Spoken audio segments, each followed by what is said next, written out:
Hi friends, हमने विश्व भूगोल के पीछे के क्लास में ब्रह्मांड को जाना है और ये हमने समझा है कि जो बिग बैंग थ्योरी है, महाविस्फोट का सिद्धांत, उस सिद्धांत को ही सर्वमान्य माना गया है कि एक समय ऐसा था जबकि इस पूरे ब्रह्मांड का विस्फोट होता है और ब्रह्मांड का जन्म होता है। वहां से समय की गणना शुरू होती है, पदार्थ का जन्म होता है और फिर आज की क्लास में हम लोग देखेंगे कि किस तरह ब्रह्मांड में आगे चल के आकाशगंगाओं और तारों का जन्म होता है। सबसे बड़ी बात यह है कि अभी जो हम रात में पूरे ब्रह्मांड को देखते हैं या अंतरिक्ष को देखते हैं, तो हमने ध्यान दिया होगा जब आकाश बिल्कुल साफ होता है तो आकाश में एक धुंधली सी छाया उत्तर से दक्षिण की ओर हमको दिखती है और ऐसा लगता है कि वो किसी नदी की तरह बह रही हो, जैसे कि हमारे यहाँ नदी बहती है उस तरह की छाया दिखती है और हम लोग उसको आकाशगंगा के बारे में जानते हैं। हम उसी आकाशगंगा के अंश हैं। तो हम ये देखते हैं कि उस आकाशगंगा का निर्माण कैसे होता है। और वैसे तो ब्रह्मांड जो ये पूरा चैप्टर है या विश्व भूगोल का भी जो हम लोग अभी जो पढ़ने जा रहे हैं, ये सारा चीज असीमित चीज है। इसकी कल्पना भी नहीं की जा सकती है कि इसकी विशालता कितनी है। इसके बारे में जो भी ज्ञान है, बहुत ही कम ज्ञान हमारे खगोलविदों या वैज्ञानिकों को है। जितना कि इसका प्रसार है उसकी अपेक्षा ज्ञान बहुत कम है, लेकिन फिर भी इस चैप्टर से या इस पूरे ब्रह्मांड से हम कुछ वैसे शब्दों को खोजेंगे जो कि परीक्षा में हमारे लिए लाभदायक हो सकते हैं। हमें इसमें बहुत बड़ा ज्ञानी नहीं बनना है, लेकिन फिर भी इस चैप्टर से हमें उन सारे बातों का निचोड़ निकाल के अपने पास रख लेना है जिससे कि परीक्षा में हमसे एक भी प्रश्न नहीं छूटे। तो आइए हम लोग देखते हैं आकाशगंगा के बारे में। सबसे पहले हमने जाना था कि आकाशगंगाओं का स्वरूप जो होता है वो कुछ इस तरह का होता है। बीच में उसका केंद्र होता है और ऐसे ऐसे घुमा हुआ रहता है, इस टाइप का।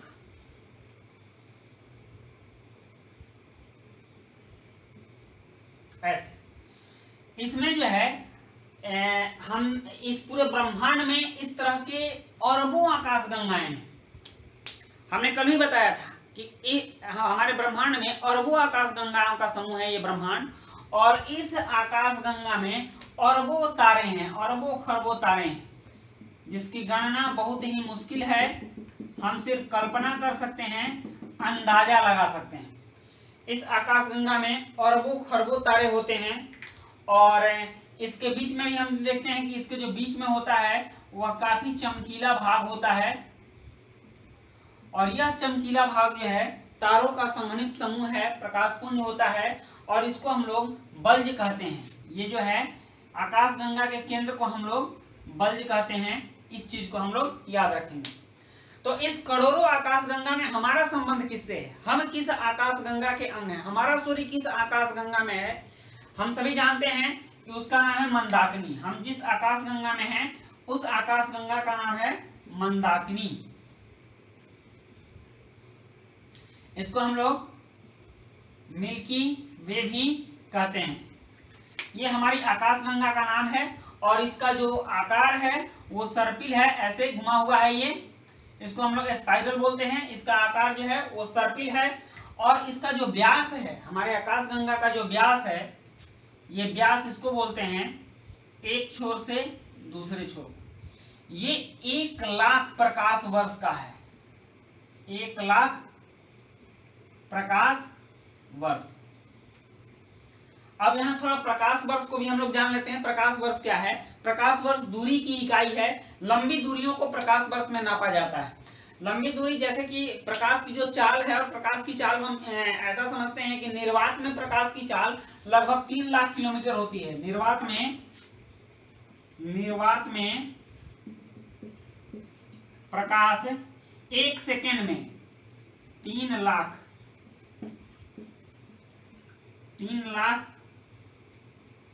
किलोमीटर प्रति सेकंड होता है। मतलब कि इससे तेज चलने वाली वस्तु अभी तक हमारे ब्रह्मांड में नहीं है। तो ये जो प्रकाश है 1 सेकेंड में 3,00,000 किलोमीटर चलती है। तो सोच लीजिए 1 मिनट में कितना चलती होगी, इसे 60 से गुना करेंगे। फिर 1 घंटा में कितनी दूर जाती होगी, उसको 60 से गुना करेंगे। मतलब इतनी तेज चाल है। और ये प्रकाश जब 1 वर्ष में जितनी दूरी तय करती है उसको हम लोग 1 प्रकाश वर्ष कहते हैं। तो सोच लीजिए कि एक वर्ष में प्रकाश कितनी दूरी तय करती होगी। हम जानते हैं कि सूर्य से पृथ्वी तक प्रकाश पहुंचने में लगभग 8 मिनट का समय लगता है, जो कि उसकी गणना भी हमने देखा है कि लगभग 15 करोड़ किलोमीटर पृथ्वी से सूर्य की दूरी है, वो लगभग में है, अप्रोक्स में है, बाद में उसका हम लोग एक्यूरेट आंकड़ा पढ़ेंगे। तो उस 15 करोड़ किलोमीटर पहुंचने मात्र 8 मिनट में ही प्रकाश पहुंच जाता है। तो ये कितना दूर होगा कि इस छोर से इस छोर तक आने में प्रकाश को 1 लाख प्रकाश वर्ष लगता है। मतलब कि एक वर्ष में प्रकाश कितना दूर जा सकता है, हम कल्पना कर सकते हैं। तो फिर एक वर्ष में 1 लाख प्रकाश वर्ष में कितनी दूर जाएगा, इसकी गणना, इस दूरी की गणना हमारे आपके नापने की क्षमता से आगे है। और एक है एंड्रोमेडा। हमारी जो आकाशगंगा है, इस आकाशगंगा के समीप में भी एक आकाशगंगा है और इस आकाशगंगा का नाम है एंड्रोमेडा। एंड्रोमेडा।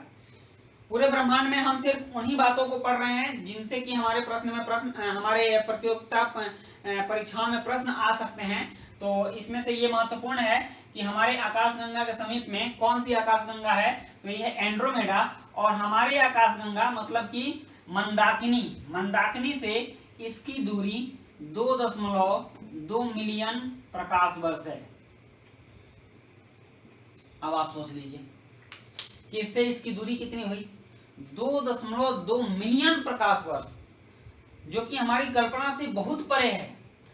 और इस तरह से बहुत सारी आकाशगंगाएं, हमने पहले ही बताया कि पूरे ब्रह्मांड में अरबों आकाशगंगाएं हैं और इन अरबों आकाशगंगाओं का समूह है हमारा ब्रह्मांड। इसमें से मंदाकिनी हमारी आकाशगंगा है और इसी मंदाकिनी में एक जगह पर सूर्य है जिसके परिवार में हम लोग रहते हैं, सौर परिवार में रहते हैं। तो इससे पहले हम लोग ये जानेंगे कि आकाशगंगा में तारों का जन्म कैसे होता है, इसको हम लोग देख लें, उसके बाद हम लोग आगे चर्चा करेंगे। तो अब हम लोग देखते हैं कि आकाशगंगा में तारों का जन्म कैसे होता है। और तारों के जन्म को समझने के पहले हमको थोड़ा सा निहारिका को समझना होगा। निहारिका, ये निहारिका क्या है?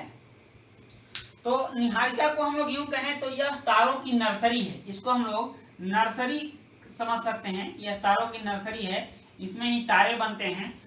होता यूं है कि जो विस्फोट के बाद जितने भी धूलकण हुए, गैस हुए और तत्व हुए, वो सारे तत्व संघनित होने लगते हैं और संघनित होने के फलस्वरूप उनका जो घनत्व है वो बढ़ता जाता है और उस घनत्व के बढ़ने के फलस्वरूप उसमें जो तत्व हाइड्रोजन तत्व होता है उसका संलयन होना शुरू हो जाता है। जो हाइड्रोजन होता है उसका संलयन होता है और फिर वो संलयित होके हीलियम बनाता है।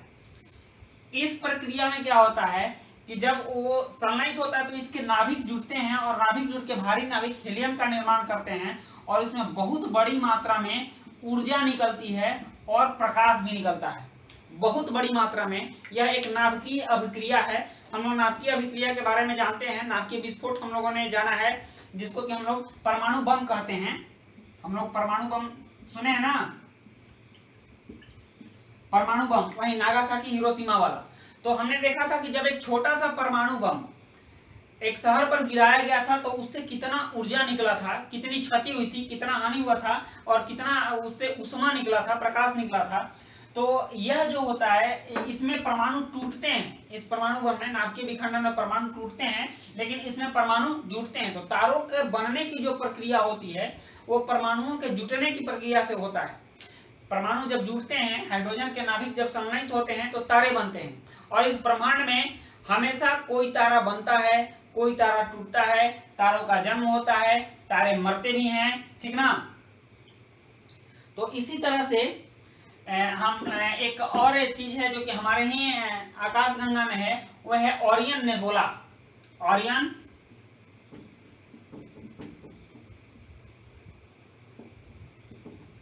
नेबुला, नेबुला हम लोग निहारिका को ही कहते हैं। ये नेबुला जो है वो निहारिका को कहते हैं। तो ये ओरियन नेबुला जो है मंदाकिनी में एक जगह पर काफी शांत और चमकीला क्षेत्र है। यहाँ तारों का संघनन ज्यादा है और इस चीज को हमारे खगोल वैज्ञानिकों ने जाना है और इसका नाम दिया है ओरियन नेबुला। ये परीक्षा में कभी पूछ सकता है कि ओरियन नेबुला क्या है, तो यह हमारे मंदाकिनी में एक निहारिका है।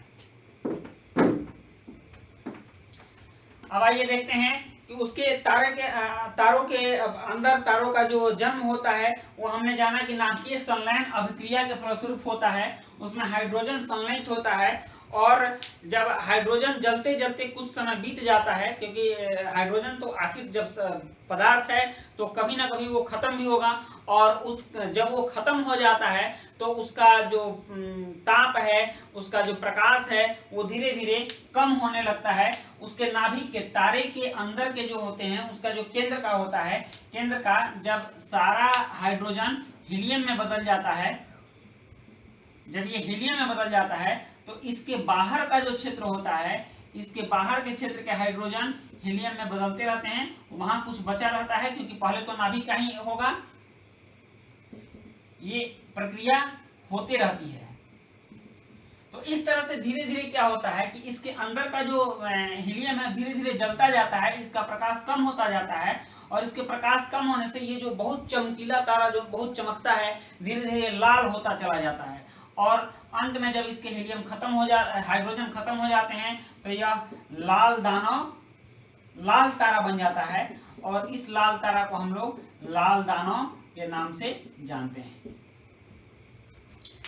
जब ये लाल दानव हो जाता है तो इसके अंदर के जो हीलियम होते हैं वो भी संघनित होना शुरू होते हैं, और वो संघनित होके कार्बन का रूप लेते हैं। इसके जो हीलियम होते हैं ये फिर कार्बन का रूप लेते हैं, और ये संघनन की प्रक्रिया धीरे धीरे चलते रहती है। ये चलते रहती है और तब तक चलते रहती है जब तक इस तारे का अंत नहीं होता है। तो अब हम ये देखते हैं कि तारों का अंत कैसे होता है।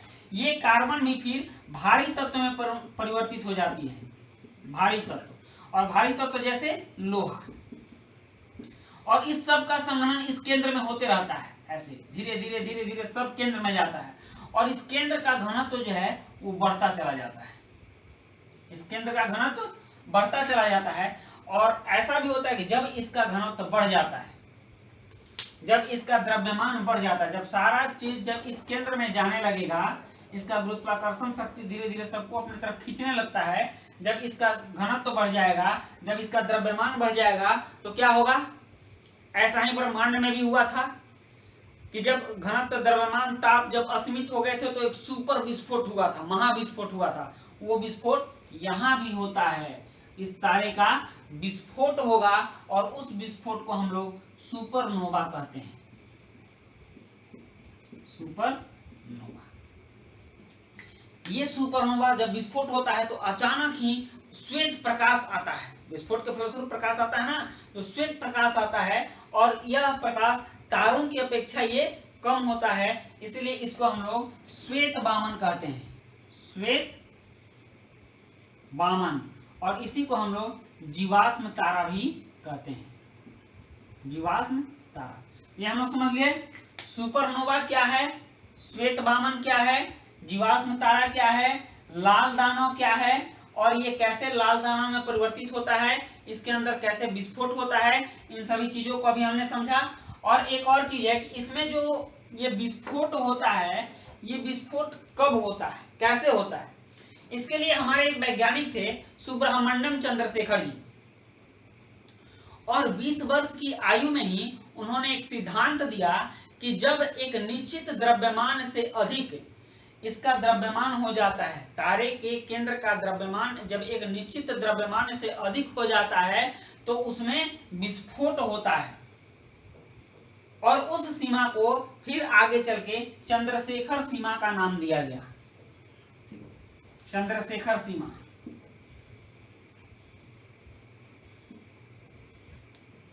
चंद्रशेखर सीमा, और इस सीमा का नाम भी उनके, हमारे वैज्ञानिक जो सुब्रह्मण्यम चंद्रशेखर थे उनके नाम पर दिया गया, और यह इनके सम्मान में दिया गया था।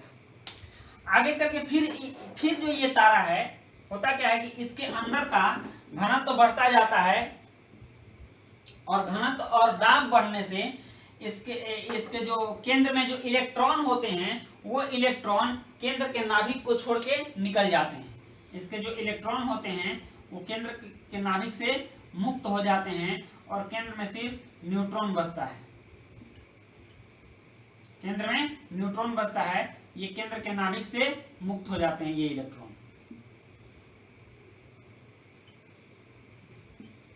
और इसमें सिर्फ न्यूट्रॉन बच जाता है तारे के केंद्र में।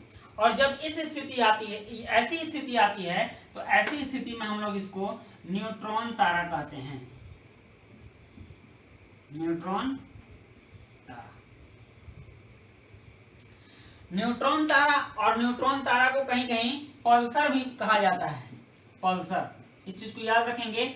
इसमें हमको शब्दों पर ही ध्यान देना है, क्योंकि ये शब्द ही हमें परीक्षा में हमारे सामने आएंगे और हमें इन्हीं का जवाब देना है। इसकी समझ अगर हमें अच्छी रहेगी तो हम बहुत अच्छे ढंग से परीक्षा में पूछे गए सवालों का जवाब दे सकते हैं। तो न्यूट्रॉन तारा को पल्सर तारा कहते हैं, श्वेत वामन को जीवाश्म तारा कहते हैं, सुपरनोवा किस स्थिति को कहते हैं, ठीक ना, नाभिकीय संलयन अभिक्रिया क्या होती है, एंड्रोमेडा क्या होता है, ठीक ना, इस सब चीज को हम लोग जानेंगे। आर्यन नेबुला क्या होता है, इस सब चीज को हम लोग बहुत अच्छे ढंग से समझते रहेंगे। तो न्यूट्रॉन तारा, जब इसके केंद्र से सारे इलेक्ट्रॉन निकल जाते हैं, मुक्त हो जाते हैं और केंद्र में सिर्फ न्यूट्रॉन बचता है, तो उस स्थिति को हम लोग न्यूट्रॉन तारा या पल्सर कहते हैं।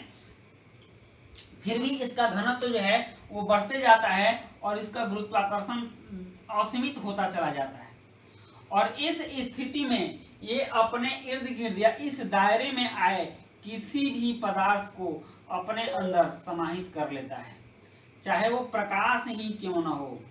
इसके बीच से प्रकाश भी नहीं गुजर पाता है, इसीलिए इसको ब्लैक होल नाम दिया गया। इसका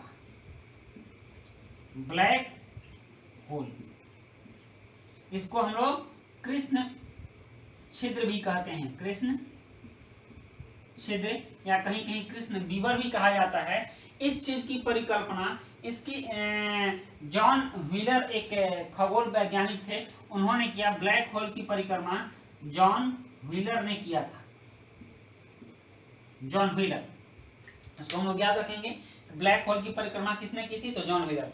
हमारे ब्रह्मांड में ऐसे ऐसे अनेकों ब्लैक होल्स हैं। हमने पहले ही बताया है कि इस ब्रह्मांड में बहुत से अरबों अरब आकाश गंगाएं हैं। उन आकाश गंगाओं में अरबों अरब तारे हैं।